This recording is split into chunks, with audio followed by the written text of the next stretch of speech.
Beyond the wall.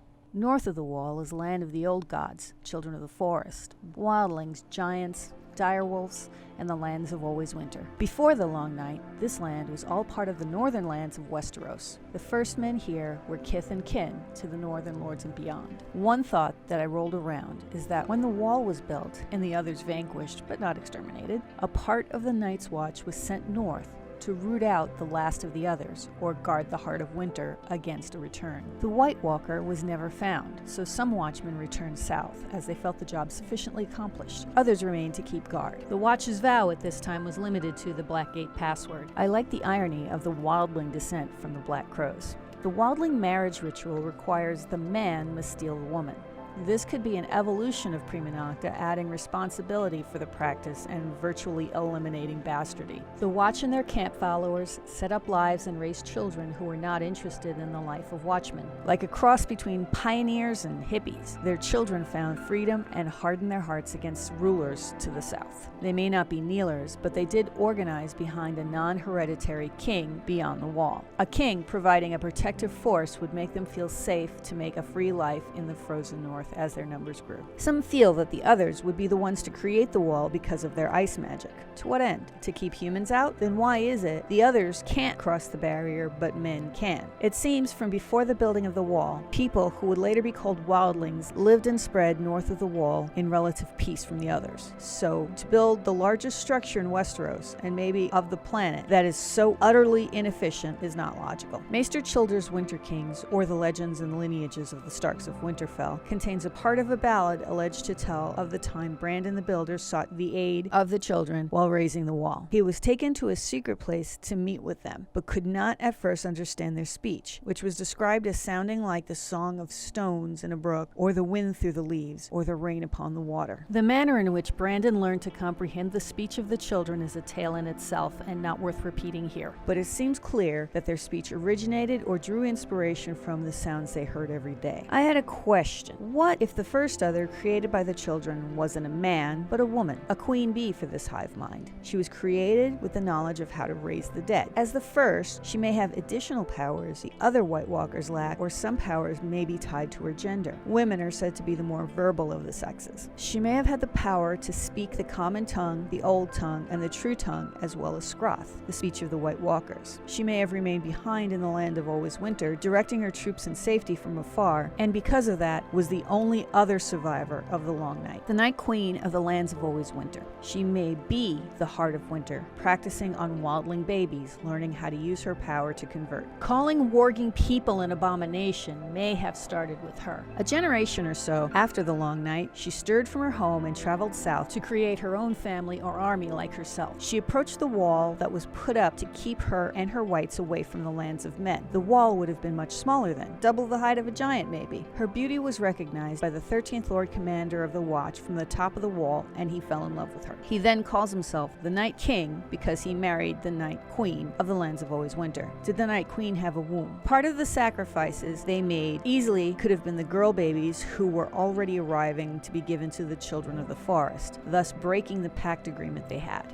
The Night Queen was converting them to her first White Walker offspring. The men of the Watch at the Night Fort were protecting these offspring when the Stark and the King beyond the wall came to stop them. The man sacrificed at the Heart Tree in Brandon's vision could have been the Night King giving his lifeblood and memories into the weirwood net before he was erased from the records of men. New vows were added to the Night's Watch oath to try and prevent further instances. Night gathers and that my watch begins. It shall not end until my death. I shall take no wife, hold no lands, father no children. I shall wear no crowns and win no glory. With these words, the death of a Black Crow rescinds his magic vow, so they cannot use the power of the oath to become like Coldhands. The Night Queen was escorted back to the lands of always winter again. She may have been imprisoned in a weirwood throne, which she was able to escape due to her mixed First Men blood. It's important to go over what was going on contemporary to the current escape of the Night Queen. Craster is the bastard of a man of the Night's Watch and a wildling woman from the village of Whitetree. His father abandoned his mother after Craster was conceived, and when his mother tried to bring him to Castle Black, she was chased off by members of the Watch. His father's Craster's name is never mentioned. The Night Queen left the lands of Always Winter when Craster's deal with the others was struck. Taking Craster's sons would not technically break the pact. How was it that he made the deal? One way could have started with his father, who was of the Night's Watch. If his father was one of the Raven's Teeth, he would probably have taken his vow in front of a heart tree.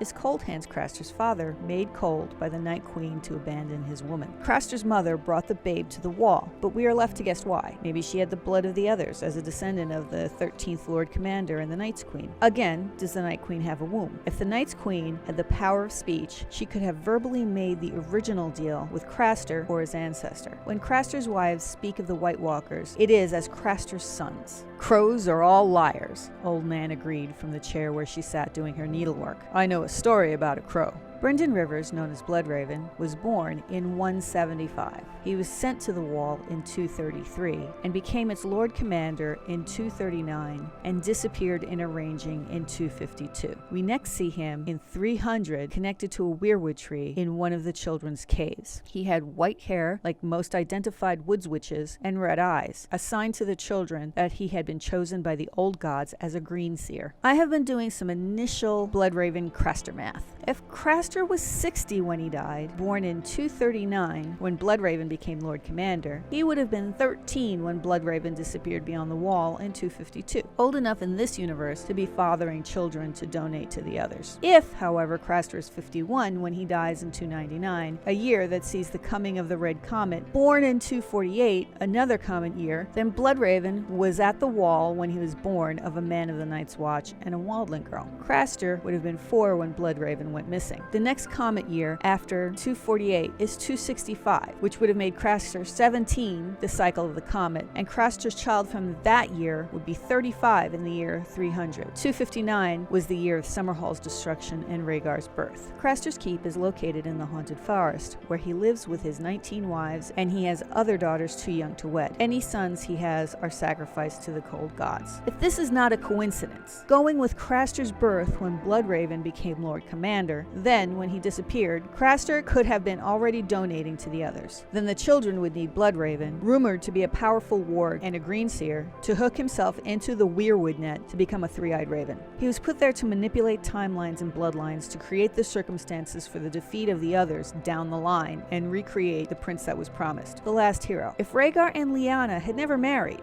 the bastard that was promised. Otherwise, if the deal with Night Queen started with Craster's parents, the children would have recruited Bloodraven just before he left the wall on his ranging in 252. In the Dawn Wars, the children lost their reproductive partners. It seems war has taken all the boy singers, or they were needed in the weirwood roots for magics. Maybe the magic to keep the wall up. When the Night's Watch began, they all would have taken their vows in front of a heart tree. When that changed to offering a sept as an option is not said. I feel that this could have an effect on the magics of the Watch. For instance, could they open a black gate without a heart tree vow? Something broke the spell and freed the Night Queen to start reproducing. Would the wall be considered unmanned if no one there took weirwood vows? There must always be a Stark at Winterfell. Meanwhile, in Winterfell, Lord Baron Stark died sometime around 226, which is around 5 years before Bloodraven arrives at the wall. We may get this whole story in a future installment of Dunk and Egg. This started a succession crisis as 4 women put their sons forward to rule Winterfell, but it ended when Baron's son Donner took the position. Donner was soon killed, and his brother William succeeded him. His first wife died in childbirth of a boy named Brandon. This Brandon appears to be the one that brought Old Nan and her child to Winterfell, somewhere between 200 and 229 AC. His second wife, Melantha Blackwood, bore him children. When he was killed by the king beyond the wall, his brother Artos avenged him. William was succeeded by his son Edwyle, and Artos may have been regent, earning him his own statue in the crypt. Edwyle married Marna Locke, who birthed Rickard Stark. Rickard married his cousin Lyanna Stark, who gave birth to Brandon, 262, Eddard, 263, Lyanna, 266, and Benjen Stark, 267. When you have an oral tradition and have a succession crisis, the question is, who passes on the magic traditions and rituals needed to rule the North besides Old Nan? And what gets passed down when these sons are fostered out? The last video in this series is on the Children of the Forest. Thank you for watching.